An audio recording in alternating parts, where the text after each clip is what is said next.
जय श्री कृष्णा दोस्तों। आज मैं आप सभी को एक बहुत ही मज़ेदार कहानी सुनाने जा रही हूँ। अगर मेरी कहानी आप सभी को अच्छी लगे तो मेरे चैनल को सब्सक्राइब करें, वीडियो को लाइक करें और शेयर करें। दो बकरियाँ थीं। पहली गुलाबो हल्के गुलाबी रंग की थी, बहुत चुस्त चालाक थी। तो सिताबों के माथे पर सितारे जैसा निशान था, इसलिए उसका नाम सिताबो था। चालाकी में सिताबो भी कम नहीं थी। बकरियों को नासमझ जानवर माना जाता है, पर कुदरत ने उन्हें गजब की ताकत दी है। वो बड़े बड़े पहाड़ों पर चढ़ जाती हैं, मुश्किल से मुश्किल जगह में उतर जाती हैं, बड़ी पुरानी बात भी याद रख लेती हैं। पर दुनिया उन्हें इसलिए नहीं जानती, उन्हें तो जानती है बस चढ़ते रहने के लिए। गुलाबो और सिताबो भी ऐसी ही थी मस्त मौला। वैसे भी बना बनाया खाने को आसानी से मिल जाए तो कोई भी मेहनत क्यों करे। अगर कॉपियों में खुद ही होमवर्क हो जाए तो भला होमवर्क करने की ज़रूरत क्यों पड़े। लखनऊ में मिर्जा के घर पर बंधी बकरियों को भला काम पर जाने की क्या ज़रूरत थी। कमाने के लिए तो मिर्जा थे ना, और मिर्जा को भी अपनी बकरियों से बहुत प्यार था। मिर्जा के बच्चे नहीं थे, उन्होंने बकरियों को ही बच्चों की तरह पाला था। तो हुआ यूं कि एक बार मिर्जा काम पर गए हुए थे। दोनों बकरियां बोर हो रही थी। दोनों के आगे थोड़ी सी घास बची हुई थी। ये अक्सर ए लखनऊ था कि पहले आपकी भैंस छिड़ गई। गुलाबो, सिताबो ये घास आप खा लो, मैं बाद में खा लूँगी। सिताबो, नहीं गुलाबो बहन, ये घास तो आपको ही खानी पड़ेगी। देखो ना मैं कितनी मोटी हो रही हूँ। गुलाबो हंसते हुए बोली, अरे कहाँ सिताबो, आप तो अब भी पहले जैसी ही हो। सिताबो, ही, अरे नहीं गुलाबो, अब वो पहले जैसी बात कहाँ। गुलाबो, खा लो, इनमें फैट नहीं है। सिताबो, अरे बड़ी, हमने फैट की चिंता की है, पर अभी मन नहीं है।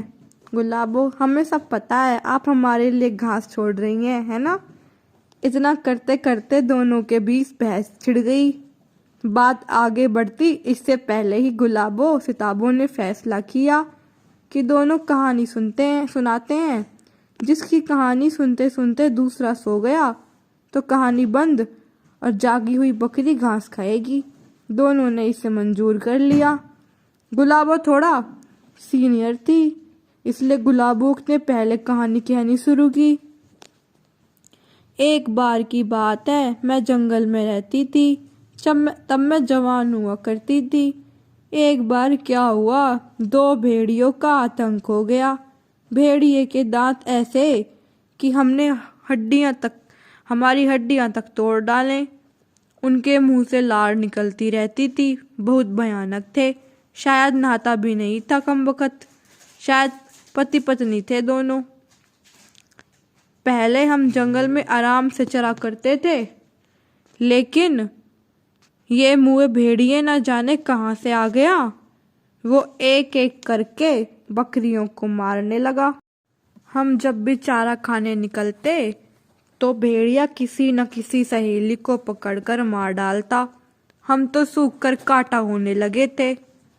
फिर हमें लगा कि ऐसे तो काम नहीं चलेगा, हमें कोई जुगत लगानी होगी। पहली तरकीब लगाई मिलकर मारने की, लेकिन फिर डर से वहीं बिल्ली के गले में घंटी कौन बांधेगा, सबसे आगे कौन रहेगा, बस प्लान यहीं फुस हो गया।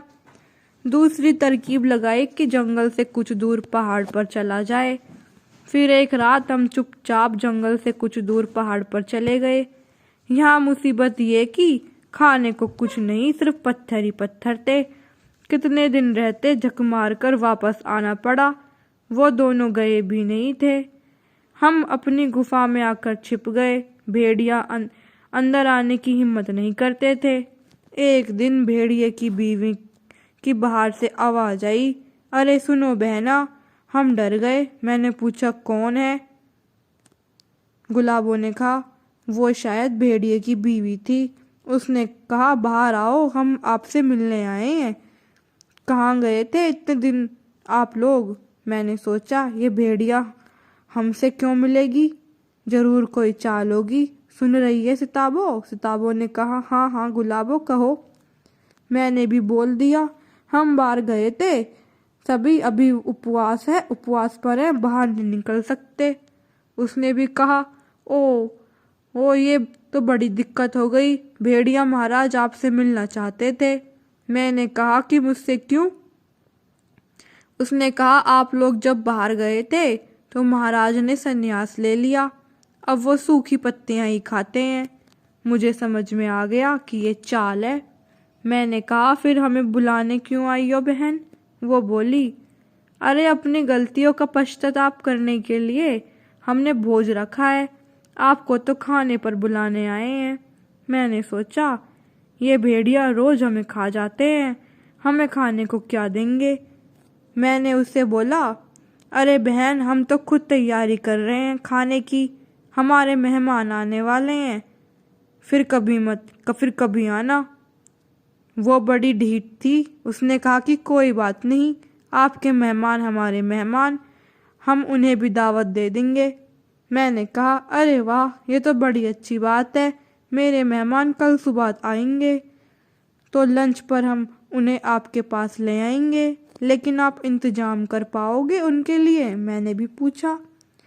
उसने मुझसे बोला, बिल्कुल भी मुश्किल नहीं है, बस ये बता दो कौन आ रहे हैं और कितने जानवर हैं। मैंने भी कहा, यही सही समय से वार करने का है, क्योंकि मैंने कहा कि 20-25 होंगे।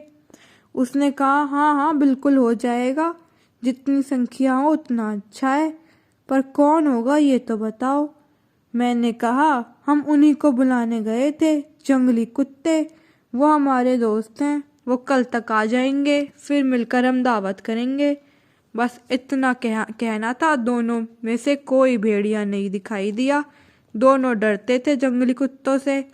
हाँ हाँ हाँ, और इतना कहते ही हमारी जान बच गई। सिताबो, अरे वाह गुलाबो, क्या समझदारी दिखाई, जान बची तो लाखों पाए, लौट के बकरी घर को आए। गुलाबो, चल अब तेरी बारी। सिताबो, हाँ बहन, मेरी कहानी शुरू होती है। तो सिताबो ने अपनी कहानी सुनानी चालू करी।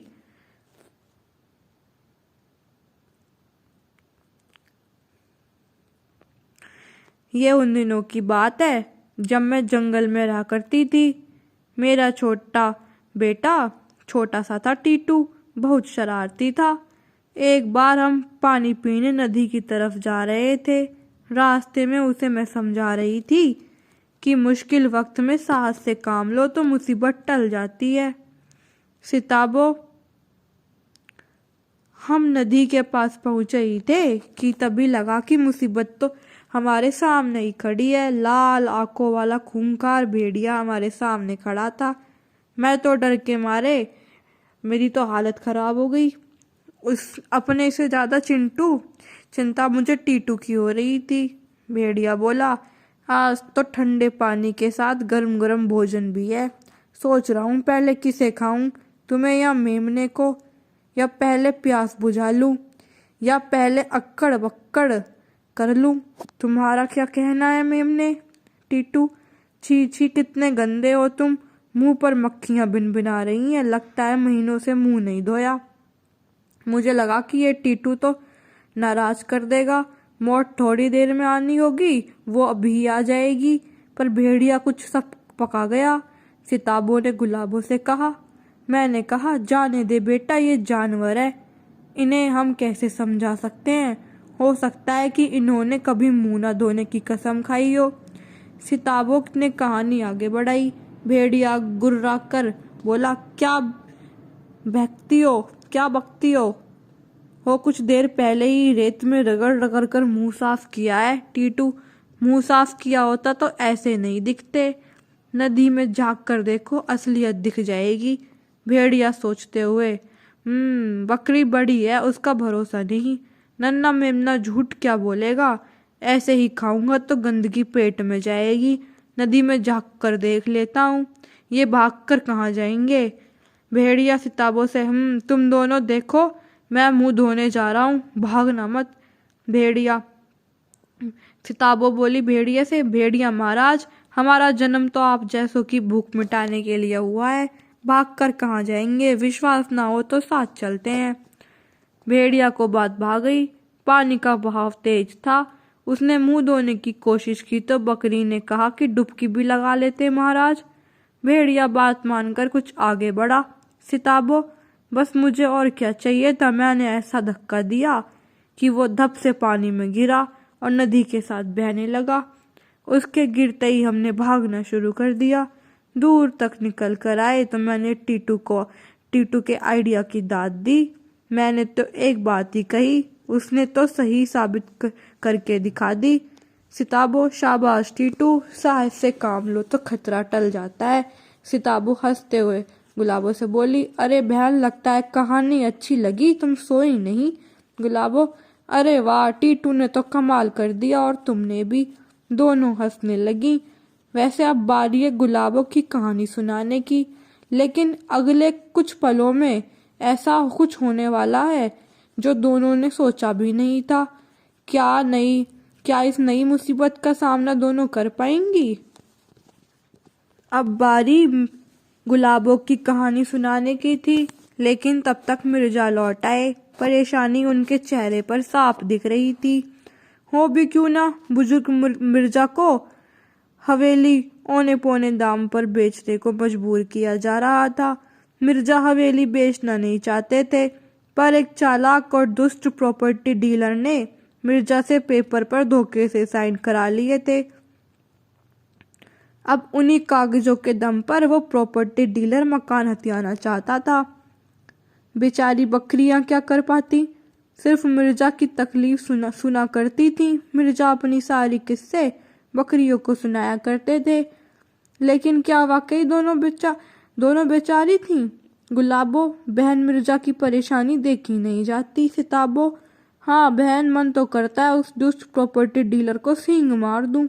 गुलाबो, पर सही मौका तो लगे, अभी तो बंदे बंदे हम क्या कर सकते हैं? सिताबो, हाँ बहन, बात तो सही है। मिर्जा, अरे दोनों ने अब तक घास नहीं खाई, कमाल है, इतनी सी घास छोड़कर गया था, वो भी बची हुई है। आओ मेरी गुलाबो, मेरी सिताबो।